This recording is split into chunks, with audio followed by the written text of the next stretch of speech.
It's a matter of opinion.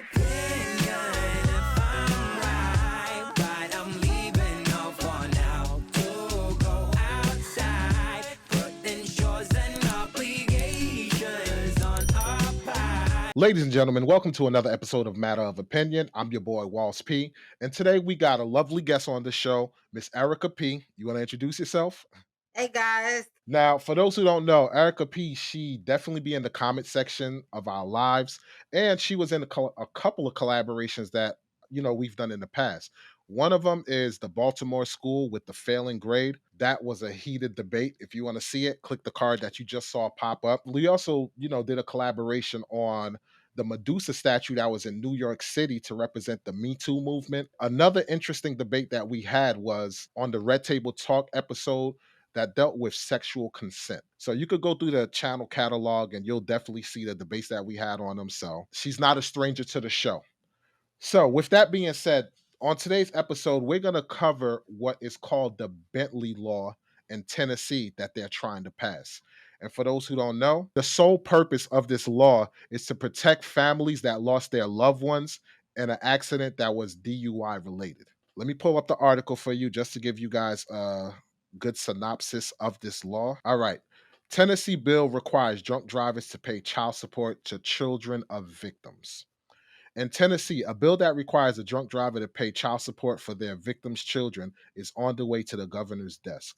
Known as Ethan, Hailey, and Bentley's Law, courts can determine the amount of child support on a case by case basis, depending on the circumstances surrounding the child's living guardians. The bill requires anyone convicted of vehicular homicide due to intoxication or aggravated vehicular homicide when the victim is the parent of a minor child to pay restitution to each children until they are 18 and have graduated high school. The law was named after two cases involving Tennessee children whose parents were killed by drunk drivers. If a defendant is unable to pay while incarcerated, they will have 1 year after their release to begin payment. With that being said, what is your take on that law? Do you agree with it? Disagree with it? Like, what is your stance on it? So I actually agree on that law. I feel like something has to be in place to hold people accountable for their actions. Hmm. I feel like, think about it. In general, if you are going out committing DUI or something like that, the person themselves made a conscious decision to utilize substances and then get behind the wheel.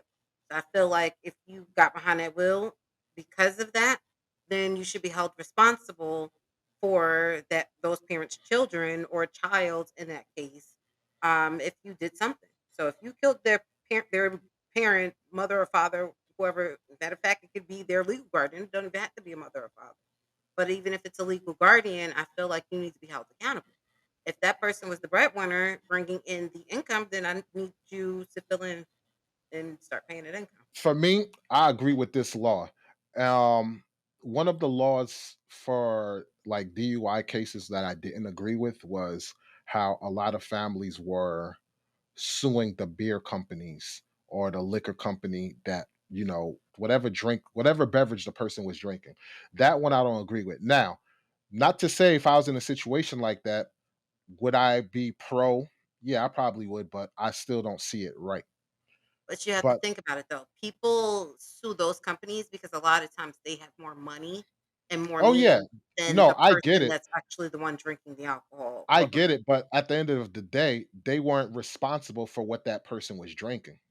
Right. Like they put it on the market. So, like I said, I get it on the behalf of the family who's grieving, but as a whole, on the surface, I don't agree with it. But think But about it, this that's law, why now they put on the bottles, "Drink responsible." oh Every yeah, commercial you definitely. see now, they Definitely. had to do that Definitely. because guaranteed they were held responsible until they started putting those warnings. No, I like I said, I agree with you 100%, but on the surface, I don't agree with that law. This one puts the direct onus on the person who committed the crime. So it helps the family get compensation, because when it comes to, a two-parent household, those two incomes is detrimental to that child. Now, the money doesn't fill in the void of having to take the child, to baseball games and all of that. It doesn't help the quality time that the parent would have spent with that child. but at least they get some kind of compensation or some type of, I guess, some type of closure for the way they lost their loved one. So I see it as beneficial. Now, personally, for me as a person that have my CDL, I don't condone driving while intoxicated whatsoever. Like, not at all. And I hope this is a law that is picked up in all the states, through all the states throughout the country, because I see this as being beneficial and hopefully a turning point and will deter people from actually driving while intoxicated. And the crazy thing about all of this is that whenever it's a situation of a drunk driver, getting into an accident, it's always that drunk driver that survived and never the victim. And I get it. It's because the person that's intoxicated, they don't brace on impact, which brings the least, I want to say, the least route of resistance. So they're able to take that impact better. But when you have the victim, of course, they're going to brace. So that's why you see a lot of casualties happen. But it's just amazing how they always wind up surviving. And here's a fun fact that I want to present to you. According to USA Today, 28 people are killed in drunk driving car accidents every day in the United States alone, which equate to about 10,000 people dead in the United States annually. That's a lot of damn people to be dying, when it comes to DUIs or vehicular homicide. Do you see any like negatives or cons that might come from this law? I don't, but maybe it'll make people think twice about picking up their keys while they're intoxicated. Because you have to think about it. A lot of times, most people who have drove intoxicated have done it before. So this is not the first time that it's happened. And just like in some of the TikTok videos where people are on there going, "Oh, I got stopped by a cop and I got away with it." No, Hmm. you might have got away with it that one time. It's a maybe it was that one less person on the road when you were driving that particular day than compared to the next day. In general, a lot of times if you're somebody that drives intoxicated, like I said, you know how to beat the system, you've done it before. So if that's the case, a lot of times it's, "Oh, well, I've done it before, so nothing's gonna happen." And then it's that one time that it does happen, and it's like, okay, there's mass casualties, your car's Hmm. total, their car's total, and then you're looking, woesy me. You can't be woesy me if you actually made the conscious decision to go be intoxicated and then go pick up the keys. I don't care if it's drugs, I don't care if it's alcohol. Intoxication is intoxication. If you're impaired hitting the road, then that is a problem.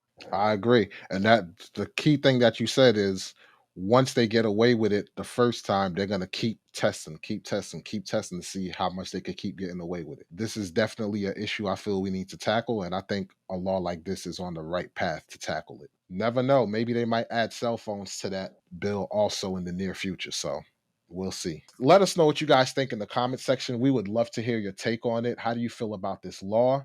Are you pro for it or do you disagree with it? Pros and cons. We'd love to hear your take in the comment section of what you believe or what you think on this law, the Bentley Law in Tennessee. Me personally, I think they got it right, and I hope this sets the trend to other states. Hopefully more and more people and more states get, laws like this or maybe a little bit harsher just to make sure that people are not being repeat offenders.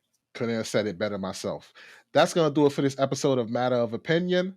I'm your boy, Walls P. Anything you want to add, Erica P, before we wrap this up? Guys, just make sure that you like, share, and subscribe to Matter of Opinion. It's your girl Erica. Thank you for coming out and watching this today for me. Couldn't have said it better myself. Catch you guys on the next episode. Peace. It's a matter of opinion.